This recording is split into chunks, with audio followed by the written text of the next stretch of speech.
되었더라. 아멘, 아멘. 치료받아야 할 자리라는 제목으로 같이 말씀을 나눕니다. 성경을 이렇게 비교 분석하고 연구하는 말씀의 방법이 있습니다. 우리가 하나님을 알아갈 때에 하나님이 같은 말씀을 하실 때는 여기도 살펴보고 저기도 좀 살펴보라는 거죠. 대표적인 게 마태복음, 마가복음, 누가복음 이런 공간복음을 보면 같은 스토리를 여러 군데에 다른 시선으로 적어 놓으신 것은 하나님이 네가 좀 이렇게 좀 보면 좋겠다라는 의도가 있으신 것 같아요. 여호수아의 죽음은 3번이나 나옵니다. 그것도 연거푸 3번이 나와요. 여호수아서 마지막 24장에 나오고 사사기 1장에 나오고 2장에 또 나와요. 우리가 읽었잖아요. 여호수아가 죽은 아니 뭐 여호수아가 죽었으면 죽었다고 끝나지 뭐 이야기를 또 계속 이렇게 하느냐. 뭔가 하나님이 야 네가 한번 또 봐야 될 게 있다라는 거죠. 왜 그렇습니까? 예전에 여호수아서와 달리 사사기가 시작되면서 여호수아가 죽은 것은 그냥 단순히 그의 죽음으로 끝나지 않은 것 같아요. 정말 여호수아의 죽음은 웅장하고 정말 하나님의 약속이 이루어진 것을 말해주는 것이 여호수아서라면 사사기 1장에 여호수아가 죽은 그 시점부터 일어나는 일들이 몇 가지 특징이 있습니다. 그 중에 하나가 유다가 전쟁에서 그 노획물을 얻게 되는데 그 노획물을 예전에는 이스라엘 전부가 나눴어요. 근데 지금 유다가 어떻게 하냐면 시므온하고 나눕니다. 시므온 자기 친형제죠. 그리고 유다 땅 가운데 자기 땅을 받아서 나중에 유다로 흡수되어서 시므온은 없어집니다. 희한하다. 예전에는 전부와 나누었는데 하나님 주신 건데 요 사람하고만 나누는 거예요. 시므온하고만 나누는 거예요. 그럴 수도 있겠죠. 근데 또 전쟁에 나가서 이겼는데 그냥 이긴 것으로 끝내지 않고 그 가나안 사람들의 이 그 발가락을 자르는 손을 자르는 손 발가락을 이렇게 자르는 행위들을 합니다. 예전에 없었던 일이에요. 근데 이게 누구 행위냐면 원래 가나안 사람들이 전쟁에 이기면 적군의 손 발가락을 자르는 거예요. 근데 이제 이스라엘이 그렇게 하기 시작한 거예요. 참 희한하다. 또 요셉 지파가 그곳에 있는 땅에 있는 사람들하고 이제는 예전에는 여호수아 시절에는 어떤 지파가 와가지고 여러분 아시죠? 거짓말로 멀리서 왔다고 해가지고 막 이렇게 원주민들이 그랬더니 이제는 반대예요. 요셉이 가가지고 아예 그냥 우리랑 언약을 맺자. 우리랑 언약을 맺자. 우리 편하게 지내자. 뭐 복잡하게 그렇게 지내지 말고 뭐 특별히 이 사람들이 뭐 우리가 하나님 안 믿어요 그런 건 아닌데 작은 조그만 것들이 바뀌기 시작하는 것들 그걸 보여주는 거 일장이. 그건 뭐예요? 작은 타협이 치명적일 수 있다는 걸 보여주는 거예요. 하나님은 그것을 이미 눈치채신 거예요. 그런데 이스라엘은 그 문화 속에서 그 땅 속에서 자연스럽게 그렇게 됐는지 모릅니다. 뭐 어쨌든 그렇게 지나갔어요. 그래도 여호수아라는 한 사람이 주는 영향력이 얼마나 귀하고 아름다웠는지 몰라요. 그렇게 일장은 다 그 여호수아의 이룬 업적과 아름다운 일들을 다 기록하는 것으로 끝나요. 근데 2장에 와보니까 똑같은 말은 반복됩니다. 백성들이 땅을 차지했고 그리고 그 가운데 참 많은 아름다운 일들이 있었습니다. 그리고 뭐 그 세대가 여호와를 섬겼고 그리고 그 가운데 여호수아가 죽었다라는 이야기까지 거의 다르지 않게 등장하는데 하나 등장하는 그 메시지가 무엇이냐면 저는 9절과 10절이라고 생각합니다. 여호수아가 죽었는데 어디에 묻혔냐면 딥낫 헤레스에 장사되었어요. 여러분 우리가 성경 지명을 볼 때 딥낫 헤레스 별로 들어보시지 못했죠. 헤브론, 예루살렘 얼마나 좋은 땅들이 많습니까? 특히 헤브론 같은 경우에는 유업 아닙니까? 이스라엘 가문에. 근데 딥낫 헤레스 이름도 가파른 경지예요. 아마 여호수아서를 쭉 따라오셨으면 눈치채셨을 겁니다. 여호수아가 자기 땅을 받았습니까? 안 받았어요. 다른 지파들 다 받아갈 때 여호수아는 땅을 용서하지 않았습니다. 정말 그런 사람이었어요. 근데 이스라엘 백성이 야, 그래도 안 된다. 나중에 자기들이 스스로 줘서 여호수아가 얼마를 가지게 됩니다. 근데 여호수아가 묻힌 땅이 어디냐면 딥나데레스라는 거예요. 이 딥나데레스가 말 그대로 경사지예요. 가파른 땅이에요. 누구도 안 가지고 간 땅입니다. 누구도 안 가지고 간 땅에 이 여호수아가 묻히고 이후로도 등장할 일이 없어요. 그래서 안 등장해요. 이름이 사라져요. 여호수아 정도 되는 사람이 묻혀 있는 땅이 사실은 등장하지 않을 정도로 정말 여호수아가 원했던 건 이런 삶이었던 것 같아요. 힘든 일이 있고 사람들이 하지 않는 일들이 있다면 그게 마지막까지 내 몫입니다. 내가 죽어서라도 나는 그런 몫을 하나님 앞에 드리겠습니다 라는 어떤 마음의 고백을 하는 것 같습니다. 실제로 그가 묻힌 땅을 보면서 많은 사람들이 느꼈을 거예요. 아마 알 겁니다. 왜 자기들이 가지고 있는 땅이 얼마나 좋은데 얼마나 편안하고 아름다운데 정작 자신들의 리더였던 여호수아의 그 마지막과 그리고 그가 살아가는 삶을 보면서 아 정말 이렇게 살아가야 되는구나. 그리고 이 삶을 하나님 기뻐하시는구나. 할렐루야. 여러분 내가 뭐 어떻게 살아야 되느냐. 뭘 복잡하게 생각해요. 아무도 하지 않는 거. 아무도 가지 않는 거. 좀 나도 좀 꺼려하는 거. 그거 그냥 내 몫이에요. 할렐루야. 딥나데레스가 그런 자리죠. 그런데 이 본문에서 저는 구체적으로 여호수아의 죽음을 통해 말씀해 주고자 하는 것은 10절이라고 생각합니다. 그 세대의 사람도 다 그 조상에게로 돌아갔고 그 후에 일어난 다른 세대는 여호와를 알지 못하며 여호와께서 이스라엘을 위하여 행하신 일도 알지 못하였더라. 아멘. 여호수아의 죽음을 또 얘기하는 게 뭐냐면 지금 있는 영적 자리를 하나님이 보여주고 싶었던 거예요. 땅도 차지했습니다. 하나님도 이전 세대가 섬겼어요. 그런데 웬일인지 새로운 세대는 하나님을 알지 못하는 세대가 일어나기 시작했다라는 거예요.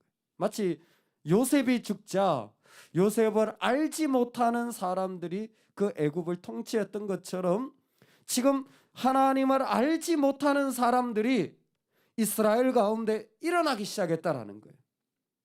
하나님을 모른다라는 게 뭡니까? 그들이 제사를 안 지냈다라는 말입니까? 절기를 안 지켰다라는 말입니까? 아닙니다.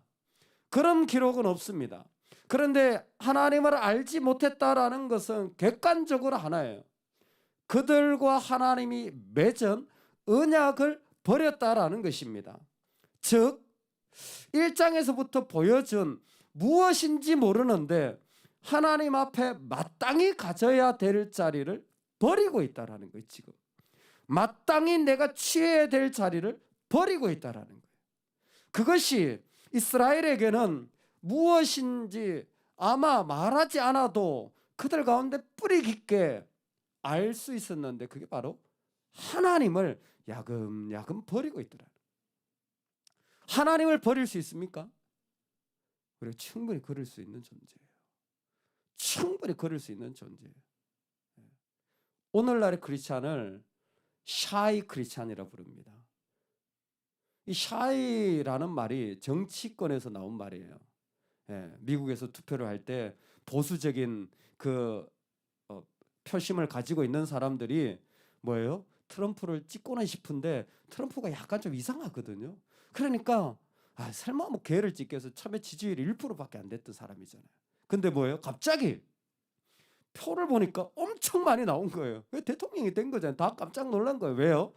숨어있는 그 정치적 성향의 사람들이 많았던 거예요. 그래서 내가 뭐 딱히 말하진 않지만 표는 살짝 찍어준 거죠. 샤이 크리스찬이 뭡니까? 내가 뭐 믿는다고 대놓고는 얘기 안 해. 내가 믿는다고 이런 일을 저런 거 하는 거 아니야. 근데 뭐요? 그래도 나는 믿는데 라고 말하는. 내 삶의 영역에 사실은 이스라엘이 하나님을 모른다라고 말했을 때 첫 번째가 바로 하나님의 언약을 버린 모습을 말합니다. 그리고 실제로 고고학자들이 참 재미있는 게 성경 시대를 이렇게 연구하다 보면요. 뭐 있잖아요. 뭐 열왕기 시대도 있고 뭐 정복 시대 다 있잖아요. 유일하게 사사 시대만 고고학적 증거가 거의 없대요. 신기하죠. 유일하게 사사시대만 그 증거가 별로 없대요. 그게 뭐예요? 벌써 이 사람들은 살았는데 흔적이 없어. 뭔가 하나님을 위해 산다고 했는데 남겨진 흔적이 없는 거예요. 이건 객관적인 어떤 그런 모습일 겁니다. 그런데 하나님이 한 세대, 다른 세대라고 말할 때 이것은 그냥 그들 안에 부끄러운 정도가 아니라 지금 한 세대 전체가 하나님을 경험하고 살아가는 삶의 자리를 잃어버렸다라는 거예요. 이 광야 세대에게 주신 메시지가 뭡니까? 신명기 아닙니까? 성경 한권을 통째로 이 사람들한테 줬어요. 얼마나 어마어마한 이야기입니까? 성경 66권 가운데 이 구약에서 39권 중에 그 얼마 되지도 않는 것 가운데 한 권을 이 사람들에게 통째로 줬습니다. 그런데 이 세대가 하나님을 경험하는 일들을 잃어버렸다라는 거예요. 얼마나 하나님께는 충격적이겠습니까? 얼마나 어마어마한 복을 주고 은혜를 주었는데 삶에 내 하나님과의 놀라운 연결 지점을 다 잃어버린 거예요. 내가 살아가면서 하나님이 주시고 내가 누려야 될 자리를 우리가 보지 못한다면 얼마나 그 일이 하나님께는 아픈 일인지를 여호수아의 죽음을 통하여 말씀하시는 것 같습니다. 우리에게 치료받아야 할 자리가 있는데 그게 다른 게 아니에요. 요즘 신앙이 부끄럽고 요즘 교회 다니는 게 부끄럽고 어디 가서 나도 감히 말 못하는 그런 모습일 수도 있습니다. 여러분, 그런데요, 우리가 하나님을 부끄러워하면 안 되는 거예요. 하나님은 부끄러운 분은 아닙니다. 할렐루야. 우리 하나님은 부끄러운 분 아니에요. 교회가 뭐 어떻다, 예, 미안해요. 내가 좀 부족하다, 미안해요. 근데 하나님은 그런 분 아니에요. 우리가 하나님을 부끄러워해서는 안 돼요. 우리는 정말 하나님은 고백해야 되고 정말 하나님은 이런 분이라고 말해줘야 되고 정말 내 삶에 하나님이 이렇게 나를 도우시고 있다고 우리는 이야기해야 됩니다. 할렐루야. 하나님은 그런 분이 아니에요. 그런데 지금 이 세대가 뭐예요? 통째로 하나님에 대하여 말하지 않는 거예요. 그 삶에 연관성이 없는 거예요. 하나님 너무 가슴 아픈 거예요. 보니까 여호수아가 죽으면서부터 이 일이 시작된 것을 말하고 싶은 거예요. 얘들아, 너희들에게 나는 그런 하나님이 아니야. 너희들에게 나는 너희들의 구원의 하나님이야. 너희들이 이 땅을 준 하나님이야. 할렐루야. 오늘 우리에게 살아가면서 이 은혜가 있기를 주의 이름으로 축원합니다. 하나님을 알지 못하는, 아니 하나님을 고백하는 것을 힘겨워하는 자리가 있었다면 생생하게 고백하면 좋겠어요. 내가 하루를 살아도, 내가 한날을 살아가도 그 하나님 앞에서 내 안에서 사라질 수 없는 자리. 존 메가드 목사님이 이 세대가 성경으로 돌아가려면 어떻게 해야 되는가? 정말 우리가 진지하게 하나님을 안다라는 게 무엇인가? 이렇게 설명했어요. 상대 가치로 설명하지 말고 하나님을 절대 가치로 고백하기 시작해야 된다. 그냥 어떤 저 사람이 저렇게 말하니까 저 사람이 저렇게 말하니까가 아니라 자기 삶 속에서 절대로 흔들릴 수 없는 자리, 절대로 있어야 되는 자리. 신앙이 때로는 그런 부분에서 꼭 동의돼야 신앙생활 하는 건 아닌 것 같아요. 꼭 해야 되는 자리고 반드시 있어야 되는 가치가 하나님에 대한 가치라는 겁니다. 오늘 우리의 삶의 자리에 정말 우리도 샤이해지기 쉬운 것 같아요. 부끄러워지기 쉬운 것 같아요. 그럴 수 있습니다. 그러나 하나님을 알지 못하는 자리에는 우리가 서지 말아야 합니다. 우리가 서야 할 자리는 그 반대로 하나님을 아는 자리인 줄로 믿습니다. 오늘 우리의 마음에 이 세상 가운데 하나님을 고백하는 삶의 흔적, 하나님을 인정하는 자리가 그 가운데 세워져서 하나님을 몰랐던 세대들이라고 할지라도 우리의 믿음의 발자취를 통하여서 아, 예수를 이렇게 믿었구나, 고백할 수 있는 은혜가 있으면 좋겠습니다. 사사기는 사사들이 나옵니다. 영웅들이죠. 그러나 한 신학자의 표현처럼 영웅이 아니라 우리의 시대를 하나님이 기다리신다. 그게 사사기다라고 말했는데 정말 동의가 되어집니다. 하나님이 어떤 대단한 사람이 아니라 오늘 정말 부끄러울 수밖에 없는 저와 여러분을 부르셔서 하나님을 고백하도록 부르시는 줄로 믿습니다. 우리 그 자리로 들어가기를 주의 이름으로 축원합니다. 아멘.